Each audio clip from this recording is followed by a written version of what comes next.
Hello, welcome. Thank you so much for dropping by this video and by this channel. My name's Arthur, and I am really utterly delighted that you found this channel and delighted to be making this video. So this channel is going to be, first of all, this video is going to be just a very brief introduction to the path of surrender and also an introduction to this channel. If you're wondering why I'm so excited, it's because I'm so passionate about this topic. And recently I've made some really profound discoveries, what it is really all about and how to do it. So first and foremost, I'm going to take you on a little bit of a tour of my journey around the path of surrender.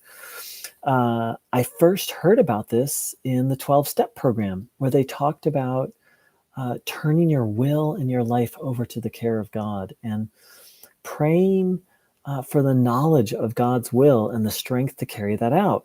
When I heard that, I was shocked. I thought, it's possible to receive guidance from God, to turn your life into kind of this living prayer where you're guided by God? I was flabbergasted. But I was also sort of then discovered that in the 12-step program, it's not something people talk a lot about very much or focus on very much. So with a little bit of research, I found out that the modern 12-step program is very different from the original 12-step program, which was all about surrendering to God and being guided by God. And I'd like to read something. And relying on God. And so here's, I'll read something. This is from the book Alcoholics Anonymous. And this channel isn't just for addicts. We're going to start it. My journey started with seeking help from addictions, but it's gotten a lot wider than that. So this is from Alcoholics Anonymous, the book, page 62. This is the how and why of it. First of all, we had to quit playing God. It didn't work. Next, we decided that hereafter in the drama of life, God was going to be our director. He is the principal. We are his agents. He is the father. We are his children. Most good ideas are simple, and this concept was the keystone of the new and triumphant arch through which we pass to freedom. When we sincerely took such a position, all sorts of remarkable things followed. We had a new employer.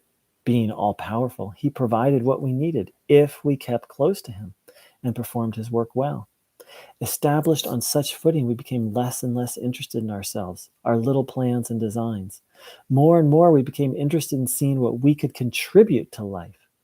As we felt new power flow in, as we enjoyed peace of mind, as we discovered we could face life successfully, as we became conscious of his presence, we began to lose our fear of today, tomorrow, or the thereafter. Hereafter, we were reborn. Whoa! Amazing that that not only is there a higher power, which, I used to be an agnostic, so for me this was revolutionary, but not only is there this higher power, you can call it what you will, God, Allah. This channel is not associated with any particular religion. But we can access it, be fueled by it, and guided by it. If we allow, as it said, if we allow him, her, it to be the boss. If we allow him, her, it to be the architect and us to be the workers. We allow her to be the queen bee and we be the worker bees. So along the way, I found out that this idea, and of course the original 12 steps were based in a lot of Christian ideas, but I find this idea all around the world. In Hinduism, one of the great Hindu saints of the, he would have been late 19th century, early 20th century, Ramana Maharshi talked about the path of surrender. He said, that the path of surrender consisted of this idea of, I admit my inability. I require a higher power to help me. That was 100 years before the 12-step program. It sounds almost like the same thing. He also said to take on the attitude, the only means of safety for me is completely throwing myself at the feet of the Lord. Now, feet of the Lord doesn't necessarily mean you think God has a body. But it's okay if you think that. It's, like I said, that it's for each individual to decide. But this metaphor, for some people it's literal, for some people it's a metaphor of completely relying on and trusting in God. That was a big eye-opener for me. The next thread for me were the teachings of a man named Bruno Gröning, who in my view, one of the greatest saints of all time, the greatest spiritual beings to walk on this planet. And he said things like, "What are we without God? I say with conviction, nothing." And he said, "Human beings must be under divine guidance. There is no life without it." And here's another one. Let's see. "A true child of God always complies with the will of his Father everywhere. And the more people there are that live this way, the sooner paradise will arise on earth for the blessing of all creation." Wow. And the last piece in the puzzle, and of course, this is an ever expanding journey for me to find the same ideas expressed in different cultures by different teachers, was in the Oxford group, which actually is the origin. The 12 steps actually came from the Oxford group. And so here's a few quotes from the Oxford. This is from the book How to Listen to God by Wally Patton. And I'm going to read from page 163. "Are we willing to make a full surrender, to yield ourselves absolutely to God? This is the great question. What God wants is not praising lips, reverence, and prayers only, but ourselves, our powers and capacities and possessions. Not a tenth of our income and 1/7 of our time, but all of our income and all of our time. The clear, ringing challenge is this: are you willing to let God run your life, or will you keep it to yourself? Keep it in your own hands? Are you wanting to use God for your purposes, or are you willing to let Him use you for His?" By the way, I don't think God is masculine. I'm just reading the language as it is. Many people do, many people don't. Find your own, please come to your own conclusion on the gender or lack thereof of God. Now, that sounds pretty extreme. And they would say in the Oxford group, we surrender as much of ourselves. Let me see if I can find that.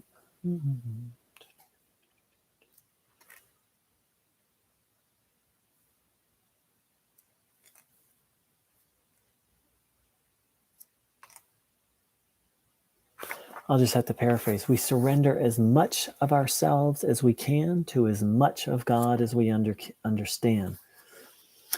And the last quote I'll read is from the same book, How to Listen to God, page 161. "Willpower is an active force, as positive in its effects as, say, electricity.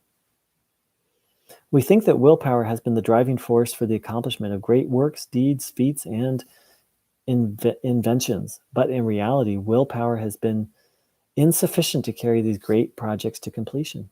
The power for the accomplishment of great achievement comes from God. If our willpower is put under God's direction, it has boundless possibilities. Surrendering our will to God's will does not mean that our faculties are deadened, but that they are awakened with the infinite power of God and with the guidance of His judgment for their best use according to the individual plan He has mapped out for each one of us." So, that's a little bit of a theoretical introduction, a historical and personal historical introduction to the path of surrender and my journey with it. But what's it really all about? Well, very simply, it's first of all a little bit of investigation. Like, hey, is this path for me? Do I really want to surrender to God? Do I even believe in God or a higher power? Making the decision to do so, then clearing up things in the past that have blocked us from that connection with God. And then, as we go through our days, all throughout the day, asking for guidance. What would you have me do next? Thy will, not mine, be done. And living a life guided by God and learning how to keep your eye out for the things that block the signal, as it were, and what to do with them. So I'm going to be exploring on this channel the nuts and bolts of how to surrender to God. I'm really excited that you are here. It's just, I've practiced Christianity, Taoism, Buddhism, Hinduism, to a lesser extent, Islam, Sikhism, various New Age and spiritual. I've been around the block, and I find what I've discovered is that surrender is really the universal path. You'll find it in every tradition. Not maybe so much in Buddhism. They just come at it from a different angle. But in Buddhism, it's surrender of ego and not so much seeking God's will. But there is absolute surrender of ego and small self. So it's a universal principle, a universal practice. There's variations on how to approach it, but I'm just so excited to be sharing it and so excited to be living it, because it's really true. To rely on higher power and to seek guidance from a higher power, it's a whole nother life and way of living. It's night and day, truly. And yes, so if you would like to know more about me, I'm going to post a link to my website below. I am happy to teach anyone about this. I don't charge money for it. I'm happy to receive donations, but other than me saying that right here, right now, I would never solicit money for this. It's a very sacred, holy work. It's very different than counseling. You could liken it to spiritual coaching in a sense. And I'm